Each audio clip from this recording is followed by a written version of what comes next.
Je ne sais pas si vous l'avez vu, mais l'intelligence artificielle DeepSeek a retourné Internet ces derniers jours et a même fait perdre plus de 15% en bourse à l'action de chez Nvidia. Pour ceux qui ne le savent pas, DeepSeek est une nouvelle intelligence artificielle qui concurrence ChatGPT. Et à contrario de ChatGPT qui a été créé avec plus de 75 millions de dollars, eux ont réussi à le faire pour moins de 6 millions de dollars. Aujourd'hui, je vais vous montrer comment l'installer sur votre Raspberry Pi et tout ça gratuitement. Avant toute chose, vous devez peut-être le savoir, mais un Raspberry Pi, c'est pas très puissant.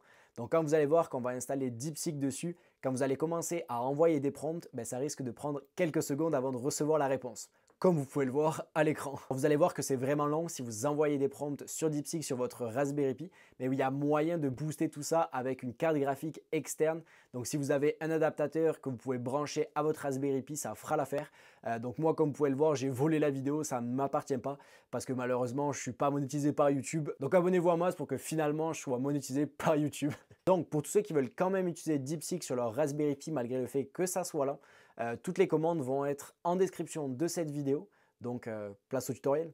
Donc premièrement, ouvrez votre terminal sur votre Raspberry Pi et tapez ces deux commandes-là pour avoir les dernières mises à jour présentes sur votre Raspberry Pi. Ensuite, vous avez juste besoin de faire la commande à l'écran pour être sûr d'avoir téléchargé Python sur votre Raspberry Pi. Après que Python soit téléchargé, vous avez besoin de télécharger le logiciel Ollama. Tapez les deux prochaines commandes pour que le script soit exécutable. À la suite de tout ça, vous allez voir qu'il y a une petite erreur en rouge pour dire qu'il n'y a pas de GPU, donc c'est totalement normal. Vous pouvez faire la commande Ollama-V pour vérifier que c'est bien installé sur votre Raspberry Pi et si c'est comme moi à l'écran, c'est que c'est bon.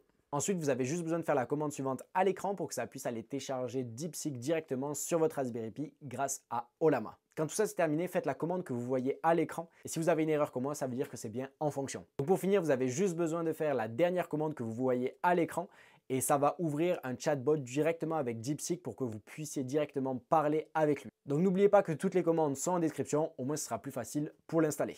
Donc bravo, vous venez de télécharger DeepSeek sur votre Raspberry Pi. Vous allez le voir que c'est quand même assez lent.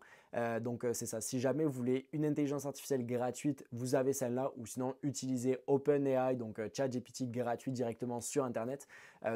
Voilà, au moins vous allez avoir les deux, vous allez pouvoir voir la différence. ChatGPT risque d'être un petit peu plus rapide que celui-là, mais au moins le challenge est beau, vous avez réussi à l'installer sur votre Raspberry Pi. Donc voilà, je trouve ça intéressant d'en parler. J'en parle parce que c'est à la une et je trouve que le sujet est quand même intéressant de dire qu'une entreprise chinoise avec 6 millions de dollars arrive à plier ChatGPT avec OpenAI et ses millions. On peut voir aussi une sacrée différence entre le début et la fin que j'utilise DeepSeek sur mon Raspberry Pi.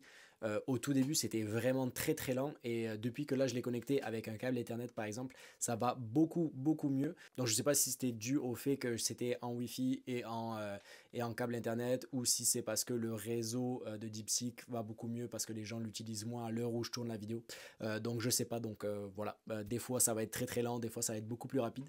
Voilà, peut-être dépendamment à l'heure où est-ce que vous allez l'utiliser, ça risque d'être plus ou moins rapide. Un petit peu comme ChatGPT au tout début quand c'est sorti, on pouvait voir que les serveurs crashaient assez régulièrement quand on se connectait dessus.